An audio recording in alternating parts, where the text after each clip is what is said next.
I just got a new microphone for my phone and I really want to test it out, and I think I have the perfect snack to test it out with. This is like Korean ramen that you eat raw. I grew up with this as like a, not daily snack, but whenever I could get these, I would smash these. Literally.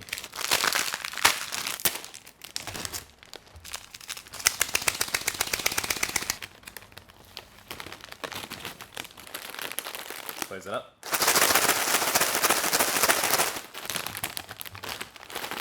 And that's what we're left with. Oof. It smells so good.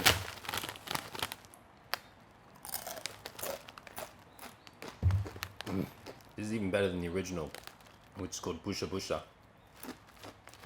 They make the noodles a little thinner than classic Korean instant ramen, so they're a little easier to chew. This stuff will always be like one of my favorite Korean snacks.